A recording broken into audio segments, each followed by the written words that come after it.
Okay, welcome back again. We will have 2 back-to-back sessions before lunch. Then we will go for lunch in the guest house. First one, present to you, Professor M. Jayaraman.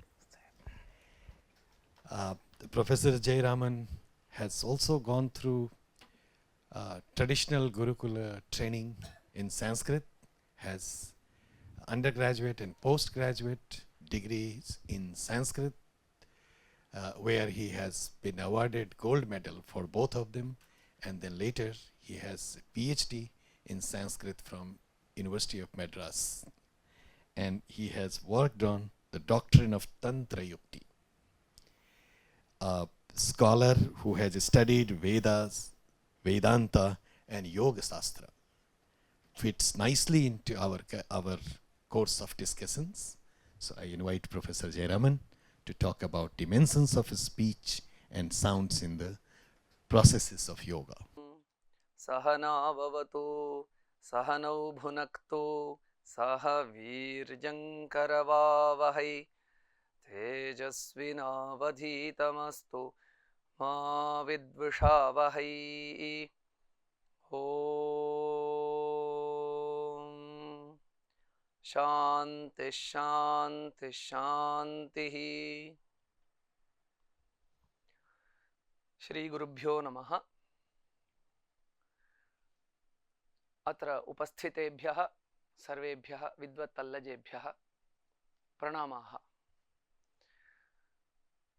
Thank you, Professor Sir, for the brief introduction. Without taking much of our time, I'll just get into the topic. Initially, when I was intimated or invited for this, I very much, and still I am very much sure that I am a misfit into this seminar because I am not a linguist. Let me make it very clear at the outset. As my work in the past decade and a half is in the field of yoga, textual aspects of yoga. So, but that also gives me confidence to poke my nose into other fields because once I was invited by another university to talk on the prenatal mothers, so their health and what yoga can give in that regard. Because then I thought again, should I go, should I speak on this topic, because prenatal health comes into the area of health, wellness, etc., which needs some kind of a grounding in sciences. So then later, as I studied and I discussed with people, then I could understand that wherever mind is involved, there yoga has a role to play. So even in language, linguistic, speech, sound, etc., of course, without mind, there is a means these are just manifestation, external manifestations of the mind and its processes. So hence I thought I should come and I don't say I give an exposition. This is an exploration, that's all. It's an open exploration, of course, in the presence of very eminent scholars here, and would like to get to know their views on what I am trying to share now. And it will be text based, and of course I have a forerunner. So Acharya Patanjali, yogena chittasya padena vacham malam sharirasya cha vaidyakena apakarot tam pravaram munina. So hence he has also, to say, so to say, in a respectful way, dabbled into so many disciplines of mind, speech, and the body, the health and wellness and rectification of problems in all these realms, the 3 karanas. So hence taking confidence from him, I get into this topic, and I would like to explore this topic of language, speech and sound, that is especially the connection between yoga and language. I as I thought about it, it should be two-way. Both yoga benefits from language, and then and the language also has implications in the means the processes. So it's a two-way kind of connection. So yoga benefits by language, and language is utilized in the yogic processes. So I thought I should first So one dimension is in understanding the yoga, the letter and spirit of yoga, the language, the grammar, vyakaranam plays plays an important role. So first I have to say that, so that it will be heartwarming for the linguists present here. But later, language is transcended by yoga. That also we will be seeing, and how language is even seen as a hindrance in the process of yoga. That dimension will also, as I understand, I will present it. So a two-way dimension. So how yoga benefits first. So from the proper understanding of the language, so that dimension, especially inspired by Panini, the Panini Vyakarana. So that dimension I would like to present. Now, one basic question, see, every time I have to defend this in many forums, where see, yoga is a practice decision, it's a practice discipline, anusthana shastram, atha yoga anushasanam, practice. So then what is the role of study in that?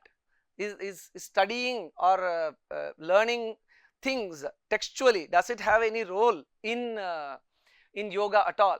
So to that, of course, you know that kana adam paniniyam cha sarva shastropakarakam, this is known everywhere.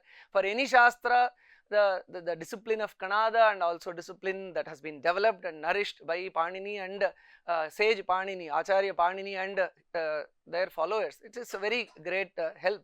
And within the Shastra, in Yoga Shastra also, there comes very strong emphasis by Vyasa Maharshi in Vyasa Bhashya, the primary commentary to Yoga Sutra, where he says, Swadhyayad Yogamasita, Yogat Swadhyaya Mamanet, Swadhyaya Yoga Sanyuktya Paramatma Prakashate. That is, Swadhyaya and Yoga should go together. That is, Swadhyaya here refers to the study, grasping of the principles of language and Pada Vakya Pramana Shastra. So understanding the principles with the what do you call, the scaffolding or the support of the Pada Vakya Pramana Shastra. And then yoga here refers to the practice of it. So learning and practice should go together. Of course, in Yoga Shastra, Swadhyaya also has another meaning, Japa.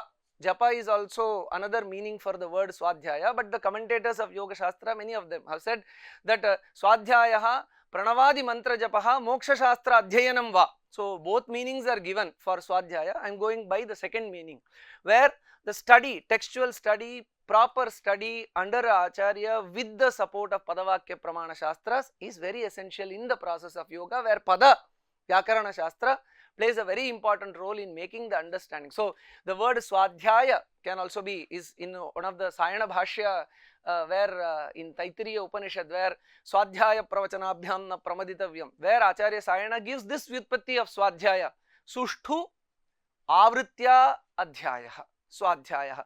So in the context, Avritti is repetition, and Sushtu means in that context only we get how it has to be learnt thoroughly. In Tamil also we say Karka Kasadara, means learning without any flaws or errors or lacunas or gaps. So in that context, the Padacheda, Padarthokti, Vigraha, Vakya Yojana, Akshepa Samadhana, all these dimensions that are brought in by the language training.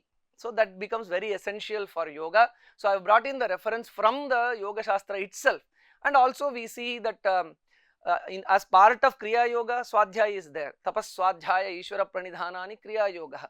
Later also as part of the Niyamas, Shaucha Santosha Tapas Swadhyaya Ishvara Pranidhanani Niyamaha. So everywhere that Swadhyaya study, equipping oneself in the language and the structures of language, and of course epistemology, and also the Vakya Shastra is emphasized. And this is very essential in the current global reach of yoga, because there are so many interpretations, so many translations, so many versions and editions of Yoga Shastra, especially Yoga Sutras coming out, where even the Western authors themselves have said that all kinds of fanciful explanations have been proposed for this aphorism. For example, there is one sutra, Prayatna Shaithilya Ananta Samapattibhyam. That sutra I keep repeating in most of my talks, because that is what makes it things very clear, very easy. to grasp how the knowledge of Vyakarana is very important in the context of interpreting the Yogasutras themselves, where George Feuerstein, a respected author with Indic orientation, he has mentioned this about this sutra, Prayatna Shaithilya Ananta Samapatibhyam. This sutra comes right after Sthirasukham Asanam Prayatna Shaithilya Ananta Samapatibhyam. How asana is made sthira and sukha by the twofold techniques of Prayatna Shaithilya and Ananta Samapatti. Tritiya Dvivachana is there, Ananta Samapatibhyam. But you can see many fanciful interpretations. One interpretation I have given here, you can see what is, especially focusing on the word Prayatna Shaithilya. What's Prayatna Shaithilya? Prayatna normally is effort, Shaithilya is a slackening. So it should be then, by slackening of the effort, asana becomes sthira and sukha, comfortable and firm. So you can read this translation, which claims to be a translation with insights from the traditional commentaries, where we can see the practice of asana involves a level of pain at first. After a time, this disappears by complete relaxation, Shaithilya, into the pose. Now, where is the element of Tritiya Vibhakti? Where is the instrumentality here? How this instrumentality of Prayatna Shaithilya helps in Sthirasukham Asanam? That's not brought out, because the one involved in this does not have that Vyakarana Samskara. So just like any other exercise, this is true for any other exercise. I do jogging for so many days. Initially it will be painful. Later I'll just ease into the practice. So is this anything new? Is this any unique technique? Such an interpretation without the Panini Vyakarana Samskara, Panini Vyakarana Samskara, will be misleading, and it even demeans the original insights. Acharyas like Panini, they have thought, reflected in their Jnana Drishti, they have presented these techniques. So then they have to be duly respected and presented in the light of Panini Vyakarana. So then if we really consult the commentaries as such, we get rich insights staying within the framework of Vyakarana. The instrumentality, Tritiya Vibhakti, the meaning, the spirit of Tritiya Vibhakti is maintained in connecting the Prayatna Shaithilya to the Sthirasukham Asanam. For example, we see Prayatna Shaithilyam in Vijnana Bhikshu's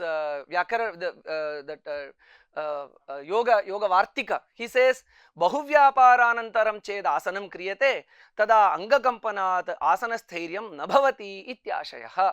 So that is Bahuvyapara Shaithilyam. Bahuvyapara Shaithilyena asanam sthirasukham bhavati. Tannama. That is, if one avoids strenuous activities before the commencement of asana, then naturally I lift so many kilos of weight and then immediately start asana, my limbs will be trembling. So if I have a good relaxation in the beginning and then I commence my asana, then it becomes sthira and sukha. So here the instrumentality. So prayatnasya shaithilyena tannama bahuvyapara rupa prayatnasya shaithilyena asanam sthira sukham bhavati. So the grammatical frameworks are respected in the interpretation, then it is insightful. Again, that is before the commencement of asana. During the asana also, we can see where Tattva Vaisharadi, to the same terminology, Acharya Vachaspati Mishra respects this Vyakarana Maryada, and then he says, Swabhavika Prayatna Shaithilyam, Swabhavika Prayatna Shaithilyam Asana Siddhi Hetuhu. That is relaxation of casual effort. Samsiddhika Prayatna means casual effort. We are all sitting. We are not putting any special effort in sitting. So this is Swabhavika Prayatna. In practice of asana, it will not help if it is a Swabhavika Prayatna. So Yaugika Prayatna should be put in, and Swabhavika Prayatna Shaithilyena, Tritiya Vibhakti is still maintained, Asana Siddhi Bhavati. And then that is during the practice of asana. So follow all the steps that are determined. So first move your hands, then move your legs, and then keep the spine straight, the chin down, shoulders relaxed. Whatever steps that have been mentioned for the practice of asana, that have to be done assiduously. So that is Prayatna Shaithilya. That is the instrumentality of that technique in reaching Sthira Sukham Asanam. Again, another shade of meaning is again reached by Acharya in Shankara Vivarana. to the self-same sutra, self-same sutra terminology, prayatnoparamat asana bandhottara kalam prayatna akaranadva siddhyati. After reaching a particular posture, that is, I reach this Padmasana posture, after that, don't do any further movement of your limbs. So, tatra prayatnoparamaha. Do not make any further movement. Tena prayatnoparamena asanam sthira sukham bhavati. In all these, you can see that the acharyas have respected, and see, that is why Panini Vyakarana exists. The Tritiya Vibhakti, Dvivachana was used, Tritiya Vibhakti was used, so that this is a technique towards attaining that. So, Vyakarana presents that kind of a road. So, only that the commentators, those who understand, should imbibe those frameworks and structures, and then one has to go. So, in that sense, the knowledge of Vyakarana Shastra becomes very essential, not only in understanding the techniques, but within that framework you can see, you can develop so many insights. Staying within, one can still be disciplined and insightful. It's not that discipline mars your insight. So, still being disciplined by a Shastra, one can be insightful. I remember one book by David Crystal, who writes about linguistics in English. I rarely read about the English linguistics, etc. Yes. So, there he says rules are to be broken in the interest of insights. Especially he mentions about grammar. That is not required for our Shastras. You can still stay within the rules and develop so many shades of meanings, very insightful, useful, practical. All these are very much practical in day-to-day asana practice. So, that technique becomes pervasive throughout the practice. Before the practice, Prayatna Shaithilya. During the practice, Prayatna Shaithilya. After reaching the asana posture, Prayatna Shaithilya.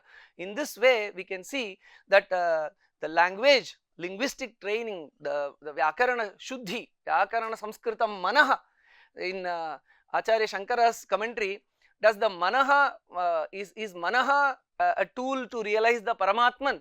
Where we see that not any Manaha, Shastracharyopadesha Samskritam Manaha Atmadarshane Karanam. That's what Acharya Shankara mentioned in his commentary. Similarly, Vyakarana Shastra Samskritam Manaha Yoga Darshana Tattva Avadharane Karanam. So, a mind that is disciplined, refined by the discipline of Vyakarana certainly can explore, bring out so many new insights. So, in this way there are so many such examples that we can cite in terms of, I just gave one example in the context of Vibhakti. So, that Tritiya Vibhakti, staying within the discipline of Tritiya Vibhakti, how insights can be developed. From the point of view of Vyutpatti, there are so many other insights. Even Vigraha Vakya, certain places Vigraha Vakya is there, means certain places there is Samasa, certain places Samasa is not opted by the Shastrakara, that is in Yogasutras. So, there are also insights hidden where you can see, I will just give one example for the Samasa context, where Drashtridrishya Sanyogaha iti tu vaktavye prithak vibhakti grahanam tayor bhinnajatiyatva khyapanaartham. So, there is a Drashtridrishyayoho sanyogo heya hetuhu. There is this sutra where what is the cause of the heya, or what leads to the dukkha, heyam dukkham, what leads to the dukkham in the samsara or the sufferings in the world. Drashtridrishyayoho sanyogaha, the conjunction between the drashta and the drishyam. Drashta, the consciousness, drishyam, the matter or the world around. So, the conjunction or the erroneous or superimposed, the so called, that conjunction is a problematic area. What kind of conjunction it is? There is a lot of discussion on that, but the samasa is not done there. Drashtridrishyayoho sanyogaha. It could be Drashtridrishya sanyogo heya hetuhu. Valid samasa, but still that samasa is kept away. Drashtridrishyayoho sanyogaha heya hetuhu. That's how the Sutrakara has given. Immediately in Vivarana, Shankara Vivarana, that absence of samasa is used to bring in an idea that Drashtru Prapanchaha is different. The world of consciousness, the area of consciousness is different, and Drishyam is entirely different. So, that's why Patanjali did not, Acharya Patanjali did not prefer to do a samasa there. So, this knowledge of Vyakarana, if it for a Yoga Shastrajna, is very, very handy in seeing the very, very intricate points in the Yoga Shastra even. So it's not only in Yoga Shastra, slight digression also, very practically in Hatha Yoga Pradipika also, this Samasa has a very interesting example. Abhyasa kale prathamam shastam kshirajya bhojanam. So this is a ahara niyama for pranayama. So whoever is, this is in the second chapter, whoever is starting out on pranayama, abhyasa kale prathamam, in the beginning period of abhyasa of pranayama, shastam, it is preferred or prescribed. What is prescribed? Kshirajya bhojanam. Kshira ajya bhojanam. Kshira is milk, ajya is ghee. So one should, so generally on looking at it, what we see, oh, whoever is going to is commencing or starting out on pranayama should consume milk and ghee. But the commentator adds, so only drink milk and drink ghee. Is that what is intended here? But there is a samasa here. Kshiram dugdham ajyam ghritam tad yuktam bhojanam. Kshirajya bhojanam. Shakaparthivatvat samasaha. Tatra shakapriyaha parthivaha shakaparthivaha. So that priyaha, that terminology is left, but still it is understood. So similarly, a food, a solid content, rice that is mixed with milk and ghee.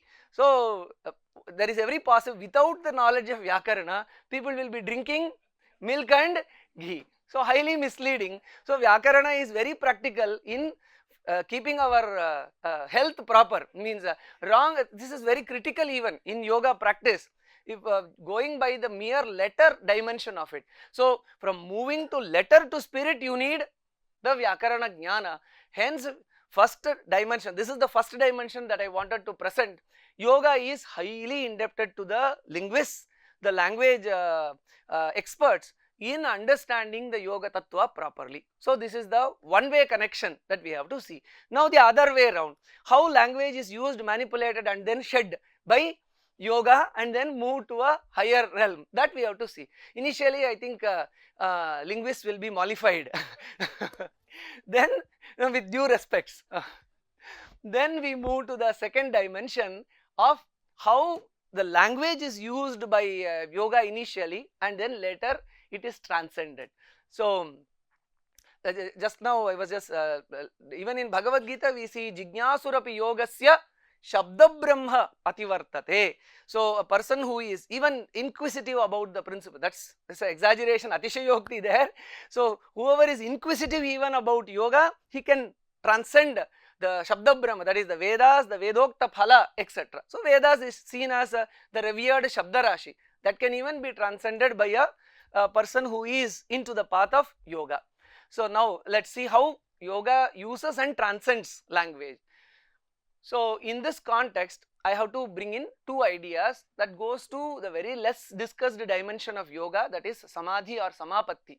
It is, I am restricting my discussions only to the Patanjali Yogasutras, because language, it has so many implications, so many texts. For example, I think I have not studied Vakyapadiya. There should be a lot of insights, Vag Yoga and other concepts are there, but to keep the discussion focused, so I am limiting my discussion only to the Yoga Sutras as has been discussed in Yoga Sutra and the commentaries, the classical Samskrita commentaries of Yoga Sutras. So there are two areas where language, a connection to language comes. One is in the context of Savitarka Samapatti, and later language is transcended when the Ritambhara Prajna, the Ritambhara state of enlightenment, clarity of thought is achieved. About those 2 points I would like to elaborate now. Now before that I have to give a background of what this Savitarka Samapatti. Samapatti and Samadhi, are they one and same? Savita, Samapatti, Samadhi, Sanyama, there are so many synonymous terms. This is not a yoga conference, hence please accept that Samadhi and Samapatti are one and the same. They convey the same meaning. So Now to come to the Savitarka Samapatti, as there may not be experts or kind of people who have gone into, people expecting discussion on language will be present. So hence I am taking some time to just introduce what this Savitarka Samapatti is all about. We know that the Ashtanga Yoga is there in Yogasutras. There are various methods and techniques prescribed in Yoga Shastra, Abhyasa Vairagya for the Uttamadhikari. For the Mandadhikari, there is this Tapaswadhyaya Ishvara Pranidhana Kriya Yoga, and then for the Madhyamadhikari. And for the Mandadhikari, as per the commentaries of Yoga Sutras, we find Ashtanga Yoga being prescribed. So there Yama, Niyama, Asana, Pranayama, Pratyahara, Dharana, Dhyana, Samadhi. The 8 limbs are spoken. Now we are focused on the 8th limb, that is the Samadhi.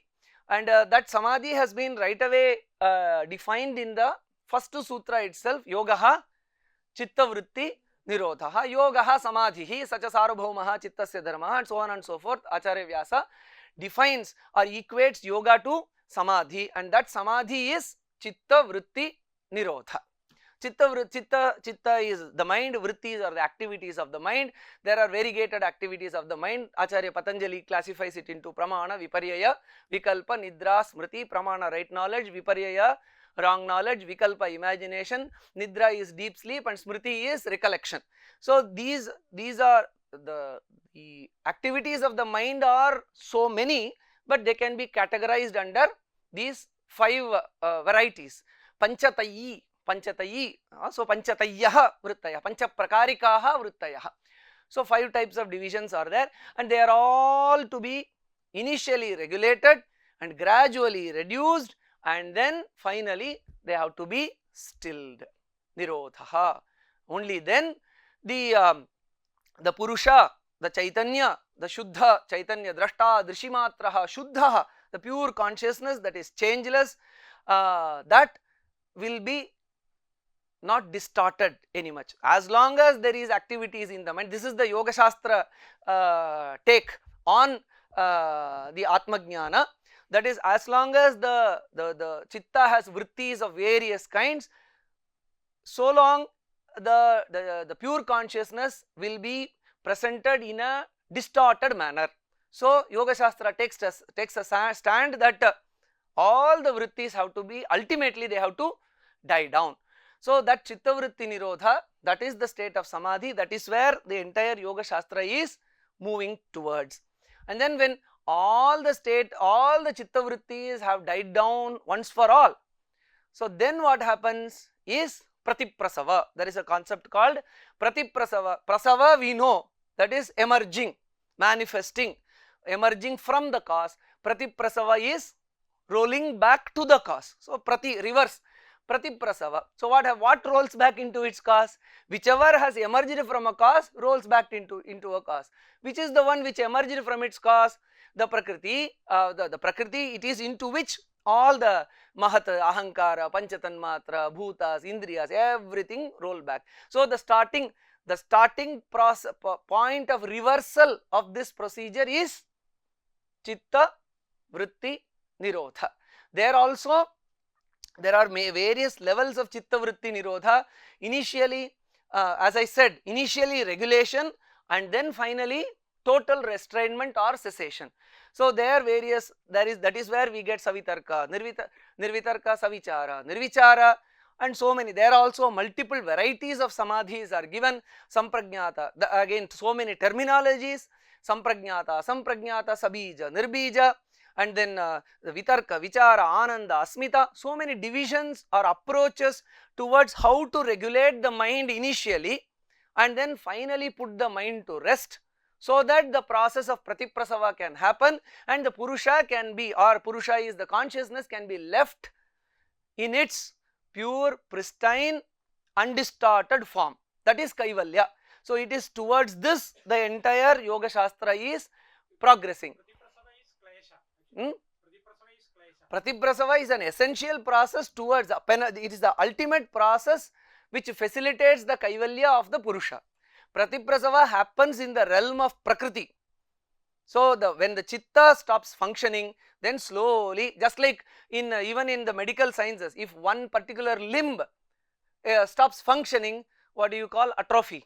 Atrophy happens, means that portion starts shrinking. So that dimension can be seen there when the chitta is no more of use, when it is stilled ultimately, then it shrinks back into its cause and Purusha is left undistorted, undisturbed. So now this is the background that I wanted to give before dabbling into the language dimension, how language is used in this process of the samadhi. Now we come to the serious aspect where there are two ways of looking at samadhi. I am taking one path. So there is vitarka vichara ananda asmita, that is sampragnata, virama pratyabhyasa purvaha samskara sheshonyaha asampragnata. That is one route that is given earlier in the first chapter of Yoga Sutra. Towards the end of the first chapter, first pada, we see that is what I have taken here. Savitarka, nirvitarka state of samadhi is there. As you can see, they are graded. Savitarka, nirvitarka state of samadhi is first.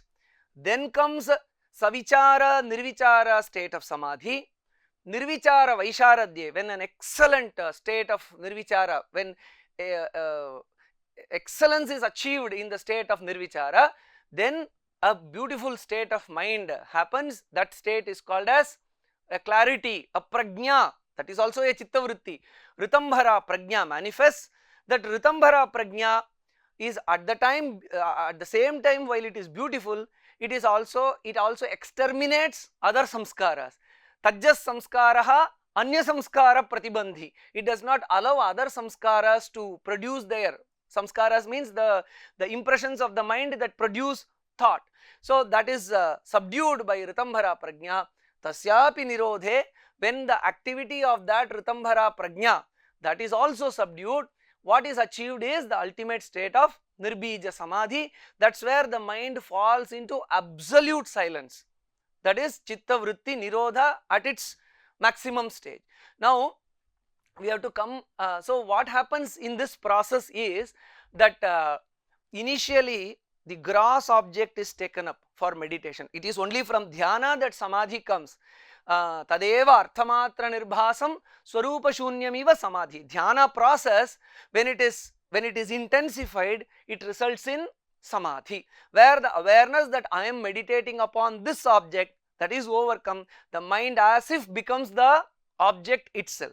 So where does that dhyana process start? It starts with the gross object. What is gross object? Manifest objects that can be grasped by the sense organs. So that is taken up for meditation at the vitarka level. So vitarka itself is a technical term which is interpreted as sthula vastuni abhogaha, vitarka samadhi. So sthula vastu is the manifest objects are taken up for meditation.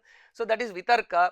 Then subtler objects, when the mind is trained in doing achieving the state of dhyana and samadhi in the vitarka state, then it moves to the vichara state, where the dimension of the object is reduced to sukshma. Sukshma vastuni abhoga. What are sukshma vastu? That is also defined. The panchatanmatra, ahankara, mahat, all these till prakriti, that is called as a sukshma vastu. So then after that the Ritambhara prajna manifests. Let's first restrict our discussion to the first and second states.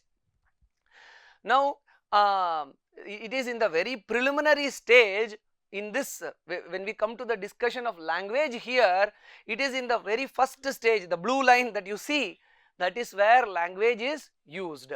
After that it is slowly the language is transcended. So bhasha sahayaha samadhihi upavartate. So this is how Bhaswati commentary says. There is a sutra which describes savitarka samapatti or savitarka samadhi state, where shabdartha jnana vikalpaihi sankirna savitarka samapattihi. A state of samadhi. I am repeating once again the description of the state of samadhi. What happens in the state of samadhi is the mind is completely taken over by the object of meditation. Just to give an understandable example from the life of Sri Ramakrishna Paramahamsa, once he is said to have achieved the state of samadhi so many times. He was looking out onto the Ganga. This you might have read in the Gospel of Sri Ramakrishna, where he was looking out onto the Ganga. On the banks of river Ganga there was lush green grass. he was so absorbed in that green grass, and he stayed there observing the green grass in such a manner that after some time hoof marks of the cow was found on his chest. That is, a person who is meditating upon a particular object has become the object as such. And when such a level of involvement of the mind happens, we are into the subtler realms of the world where the consciousness is extended, and whatever happens to the other object happens to the person who is doing that samadhi. See, these are the possibilities of samadhi, so which is hinted through this, and the Shastra also is very much in line with what is experienced by Acharya Ramakrishna Paramahamsa. Okay, now, so this is the state of samadhi, nothing else. A person will be aware, his mind will be totally taken over by that object. So that is any state of samadhi for that matter.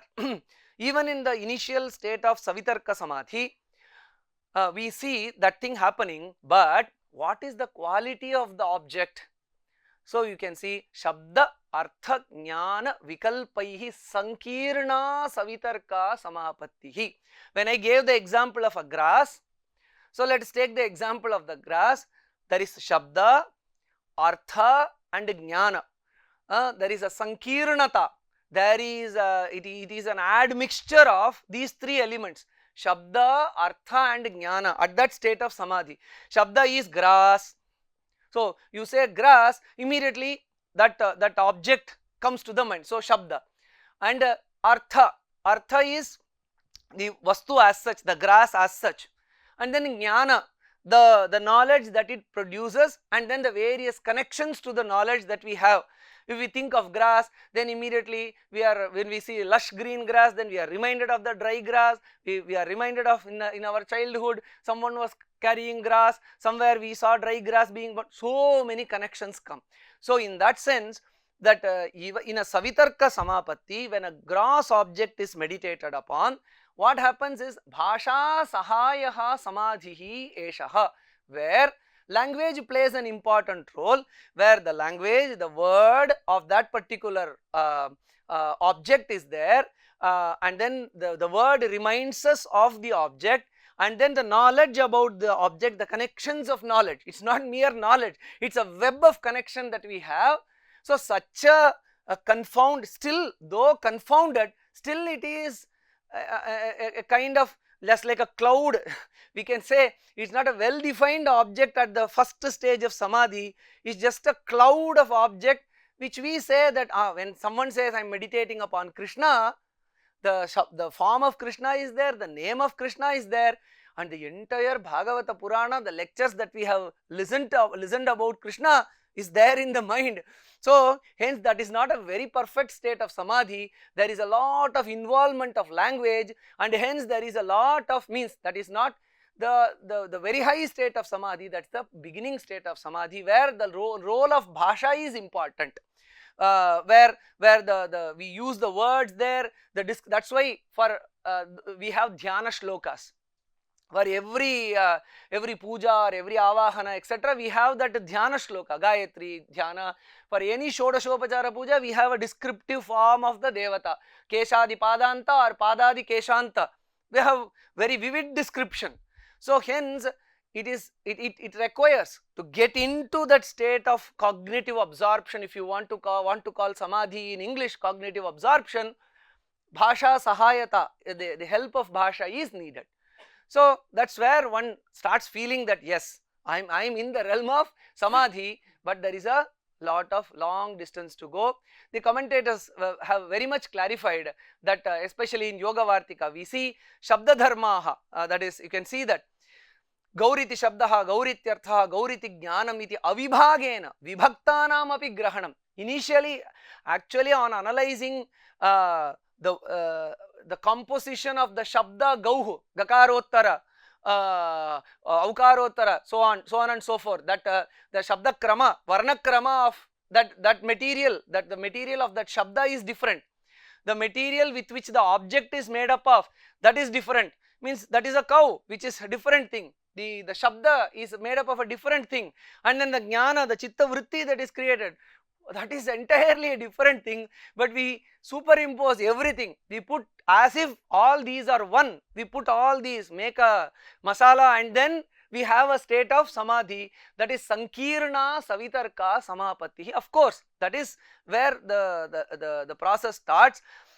विभक्तानामपि ग्रहणं दृष्टं विभज्यमानाश्च अन्ये शब्दधर्माः अन्ये अर्थधर्माः अन्ये विज्ञानधर्माः इत्येतेषां विभक्तः पन्थाः तत्र समापन्नस्य योगिनः योगवाद्यर्थः समाधिप्रज्ञायां समारूढः सचेत् शब्दार्थज्ञान विकल्पानुविद्धः उपावर्तते सा संकीर्णा, a confused or a mixed up state of samadhi. So yeah, clearly the commentators also say what are shabda dharmas, what are artha dharma, what are jnana dharma. Tara mandra swaradayah shabda dharmaha, jadatva murtattvadayah artha dharmaha, prakasha amurtattvadayah jnana dharmaha. It is in Yoga Vartika. Again, gauriti shabdaha karnagrahyaha vagindriyasthaha bhavati. Gaurityarthaha chakshustvagindriyagrahyah gosthadau sthitah. So cow is something which is standing in the cow shed, and the word cow is situated in our articulatory faculty, and then gauriti jnanam chetasi sthitam. So in this way all these are distinctly different, but still in this savitarka samapatti all these come together with the help of language. Bhasha sahayaha samadhi upavartate. This is the role of language in the realm of yoga. After that, language has to be cleansed. Smriti parishuddhau swarupa shunya iva arthamatra nirbhasa nirvitarka. The next sutra. So the object still remains, we are still in the blue strip only. The object still remains grass, but the smriti and all the connections that are there with the object, that has to be removed. Smriti parishuddhi, this is the cleansing of the memory. So the language, the words, the sentences, they create a web of connection. That web has to be, that cobweb has to be cleansed. That is the smriti parishuddhi. Then swarupa shunya, then what happens? The mind as if loses its form. Arthamatra nirbhasa, only the object remains. If the cow alone remains, grass alone remains, not even the word grass remains. So that is where slowly the object is grass, but the language is transcended. Ya shabda sanketa shrutanumana vijnana vikalpa smriti parishuddhau grahya swarupoparakta prajna swamiva prajna swarupam grahanatmakam tyaktva padarthamatra swarupa grahya swarupa apanna iva bhavati sa tada nirvitarka. See, what are all the entities that create the web of connections between the shabda, artha and jnana? Means there is a Ishvara Sanketa. In Nyaya Shastra you see asmat shabdad ayamartho bodhavyaha iti Ishvara Sanketaha. So all those, and then what is that, the Shabda Shakti Grahana Vyakarana Kosha and so many other tools, they all create only this web. But that web of connections are very, very essential in the transaction in this world. That is very essential. That's when a person becomes a scholar, expert, subject expert in various things. But in the field of yoga, this web of connection created by all these processes of Shakti Graha, Vyakarana, Aptavakya, all those things are to be transcended. So this Shabda Sanketa means this word is connected to this object, that is Shabda Sanketa. And then Shruta, Shruta means the verbal testimony. That also someone would have told, very apta for us, would have told something about some object. So that also remains a very firm knowledge for us. And then we also create many inferences about that. So between the object and the word, we create so many, what is that, the matrix of connection is very, very complicated. So Shabda Sanketa, Shruta, Anumana, Jnana, all this is merely vikalpa. This is vikalpa. Shabda jnana anupati vastu shunyaha vikalpaha. Does that cow really is called as cow or gauhu, or in any other language, does that entity, does that prani has any connection with the word cow? As such, it doesn't. It exists there. The chair, it's merely there. For our transaction, we create all these connections and the web of this thing. This has to be transcended if one has to ascend in the path of yoga from savitarka to nirvitarka. That smriti parishuddhi has to be done. When that smriti parishuddhi on the gross object is done, then when the object alone shines forth, that is the state of nirvitarka. Then the question will come, how is that smriti parishuddhi done? How do you cleanse the web of connection between the word and the object and the knowledge that it has created? Vakya rahita dhyanat iti bhasvati. So vakya rahita dhyana, here also the language comes here. So far you were chanting the dhyana shloka and then meditating upon Gayatri, chanting the dhyana shloka and meditating upon Lord Ganesha, or whichever form you have taken up. So that vakyas led us to, the shabda or the language led us to visualizing the object. You have to shun that path of visualization. You have to just connect yourself with the object. So that is one method that comes with practice. So once yogo yogena jnatavyaha, if once you are in the path of using dhyana shlokas for meditation, then you will know how to avoid this. Once when you are aware of the path to your home and the office, then you will be aware of what are the shortcuts, what are the bylanes, how you reach. So only by yogaha yogena jnatavyaha. So vakya rahita jnana will manifest. Yoga eva upadhyayah. So yoga will reveal. And then adhyasa nivritya, Tattva Vaisharadi says how to cleanse this connection between the object and the word, the language, and the web of connections that it brings in. Adhyasa nivritti. We should understand that this is an adhyasa. This is not reality. The connection between this word, this object, and the denoting words and the memories associated to it is merely adhyasa. This is again not a Shankara adhyasa where the Maya prapancha is. Even in our day-to-day life, our life is full of adhyasa and vikalpa. So this vikalpa, the cognitive or the understanding should descend that all this is adhyasa. If one wants to transcend and move into the higher states of yoga, if we are not worried about moving into savitarka, nirvitarka, no need to think about this world as full of adhyasa. It is only for an adhikari, specific adhikari. Initially there was mention about adhikari. So only if a person is an adhikari, wants to transcend, move into the higher realms, that one has to think that all these connections between word, meaning, the knowledge that is created, everything is a superimposition. That is the method given by. So jnana shakti, then jnana brings in the corresponding change in our activities also. Again, other commentators say dhyeya avesha vashat arthamatra abhyasat. By all these methods, the connection or the smriti parishuddhi, the smriti can be cleansed. That is like clearing the cache, right? Cache memory. So that clearing that memory has to be done. They have already thought about this in the Yogasutras. So this is how this is to be done. And then see, when we talk about the savitarka nirvitarka samadhi, the same pattern, same template appears for the savichara nirvichara samadhi, where the dimension of the object when it was gross, now it has become subtle. So the subtle objects, the sankirna samapatti is savichara samapatti.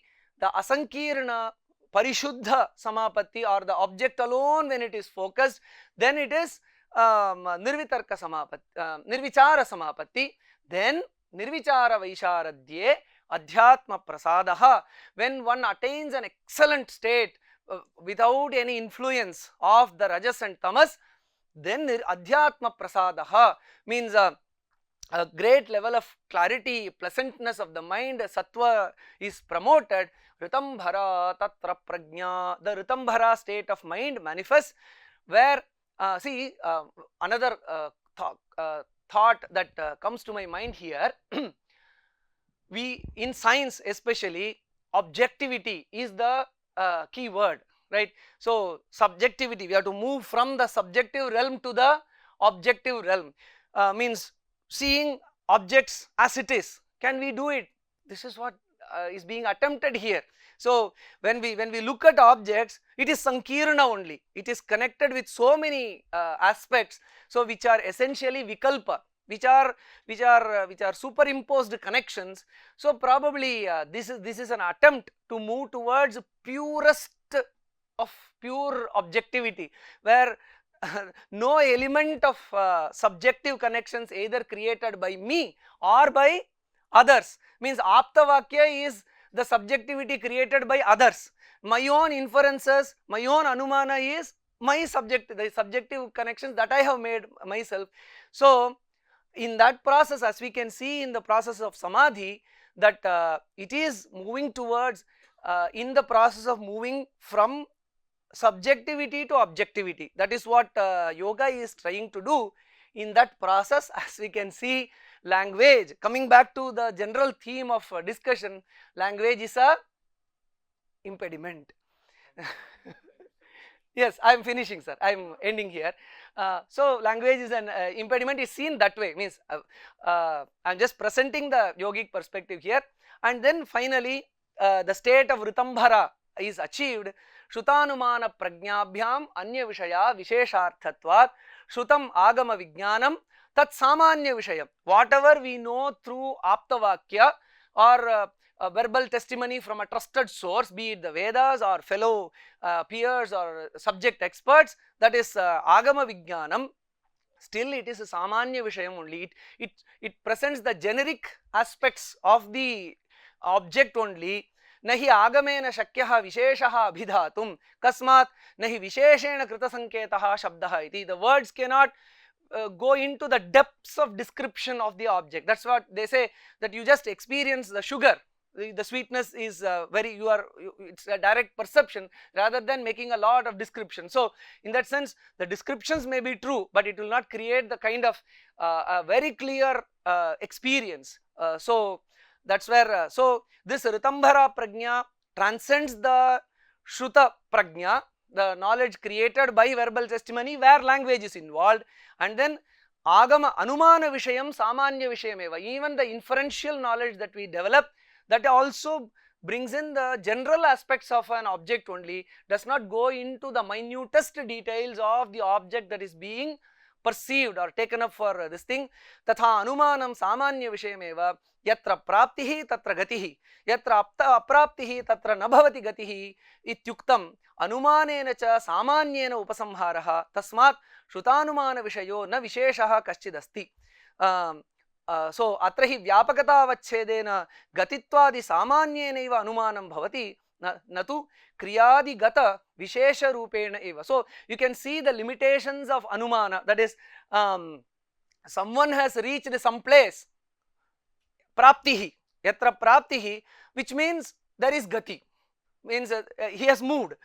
Someone has reached, this is an inference, someone has reached some place, which means he has moved from this place to that place. So only this much, this inference, is it right or wrong? It is right, but how he moved, in what way he moved, what are all the steps he took, that specifics are not brought about by this anumana. So the anumana is limited between the vyapya and vyapaka. Vyapakatavachedana, only vyapya vyapaka sambandha. What is the major term, what is the minor term, what is the connection in between that? The concomitance alone is established by the inferential knowledge. That again comes through the verbal language related transaction, that is also transcended as one ascends in the state of samadhi, and then the minutest details of the object is revealed in the state of samadhi. So that's why, that's finally I am summing up. So initially language is helpful to attain to attain samadhi or cognitive absorption in savitarka savichara states. Other aspects of language which are used in yoga, such as asanas with mantra, pranayama with mantra, speaking of satya, swadhyaya, all these are very, very helpful in the initial state of bhasha sahayaha samapattihi or samadhihi. But later language is shed, language is transcended, memory is cleansed, Nirvitarka Nirvichara Samadhi is reached, and ultimately the grasp of knowledge. And we can see that Ritambhara, when that Ritambhara state is there in the mind, every object with all its Desha Kala Bhedena Vina, that is, in all its spatial detail, in all its temporal details, the object is presented. That's why we can see in the beginning of Raghuvamsha itself, Dhyana Stimita Lochanaha, that is, who is that? Vasishtha, when Dilipa presents his problem that I don't have progeny, what's happening to me? Why is there no progeny? Then Dhyana Stimita Lochanaha, he does a Sanyama on Dilipa. So what is his past, what is his present? So that level of samapatti, then he understands that in some bygone era, Dilipa disrespected Kamadhenu gave a shapa, and all those details, all those spatial temporal details of any given object before can be revealed when language is progressively, systematically transcended. So of course this is one dimension of with due respects to language, sir. And then of course there is another dimension of sounds. I don't think I will have enough time to go ahead with this. I will stop here, sir, for comments and discussion. Thank you very much, Professor. Actually, a couple of things I would like to share with you. Some of the things are already discussed in Laghu Manjusha of Nagesh Bhatta. You said nicely, you have said, but Panini took yoga, okay, started with yoga. Then he started, whatever Shastra. So under Vruddhiradaic 111, Patanjali explains, Na yathaluke tatha shastre, acharya bhotaha, prangva darbha pavitra panihi, that is Dhyanam, Ekatanata, you have already explained. With that it starts. So with yoga only the Ashtadhyayi started. Number one thing. True. Second thing, you were quoting this thing, one sutram is Tasyavachakah Pranavaha Yogasutram. So when you take this, he had its moolam in Obichekaksharam Brahma Maharayana Upanishad. While on the same side, the other side, Vruddhiradaic Panini says, so Vachivachaka Bhava can be there, cannot be there, both are actually explained by these sutras. Something. You touched one sutram, first adhyaya, 9th sutra, Shabdajnana Anupati, Vastushunya Vikalpaha. Let us take Panini, Mimamsa, Khandakhandakhadyam, and Yoganashasana. Okay? Now, Panini. Arthavadadhadara pratyayah pratipadikam. So, whichever has got meaning, artha is of two types, Bauddhartha and Bahyartha. So, here, if you take Bahyartha only, then words like Sheshashrangam, Bandhyaputraha, etc. cannot be. So, under Striyam Sutra 1413, Patanjali explains Gandharvanagaram, Rakatrushna, etc. can be taken if and only if the Bauddhartha is taken. So, in entire Vyakarana, it is Bauddhartha only. So, in Paurvamimamsa, the Shlakavartikam, which is very popular quotation by Kumaril Bhatta, taken Achyanta Satyapi Hyarthe Jnanam Shabdah Karotihi. Totally the Artha is not available. Nevertheless, the Shabda doesn't have in denoting an Artha. Yes. That is it. Then Patanjali says, Shabda Jnananupati, Shabdam Jnanancha Anupatati, Vastu Shunyaha. No Vastu. The same thing what Kumaril Bhatta said.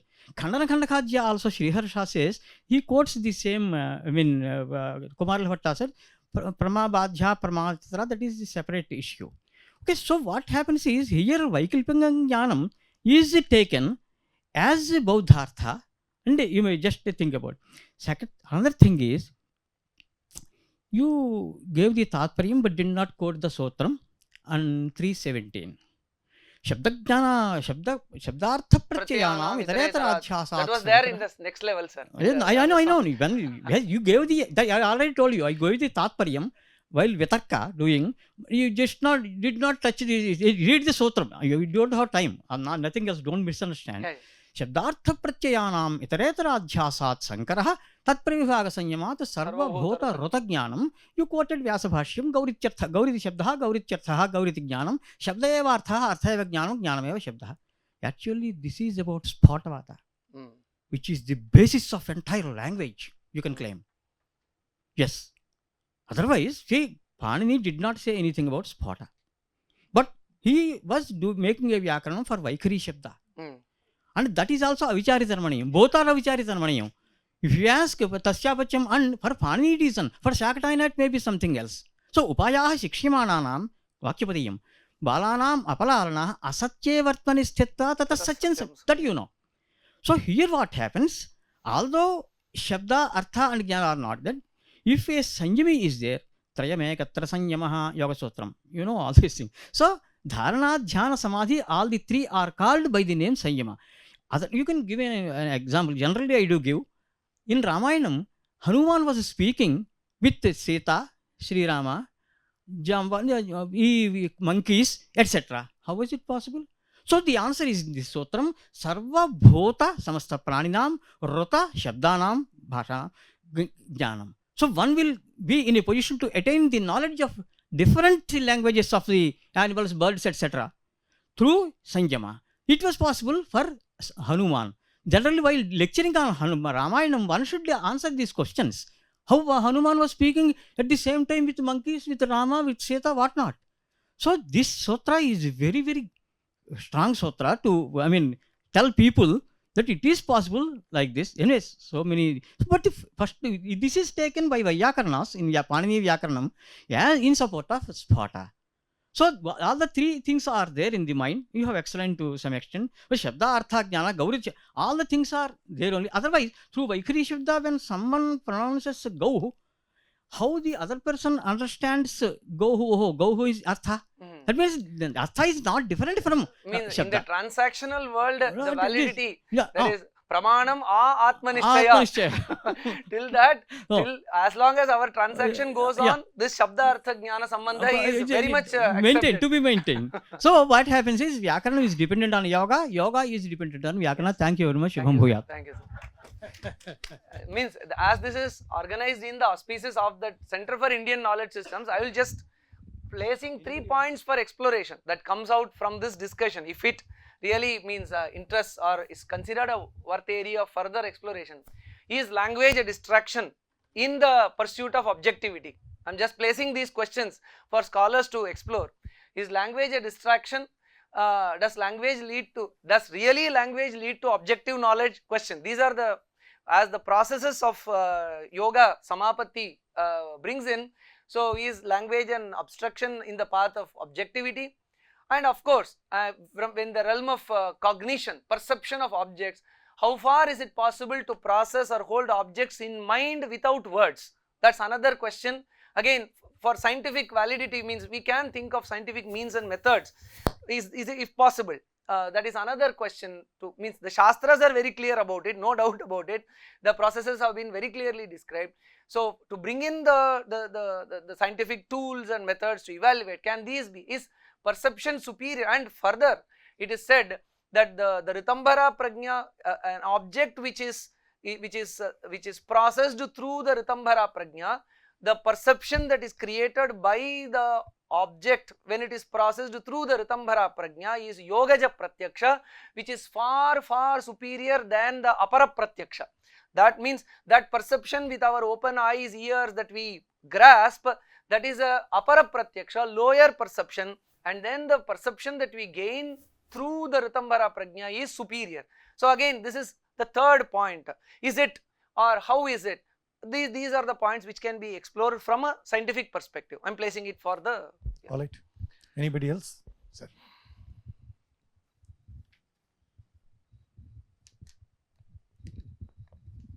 So there is a question to the question. Is language a distraction? What is your concept of language? What do you mean by language? I think that is another important question to ponder upon. Yes. I'll stop here. Yes. We will ponder, sir. Means in the 1 hour this thing I proposed what is language in the context of samadhi, in the context of attaining the yogic samadhi is language. Again, maybe I have to... which one, sir? Any language? Bhasha, yes.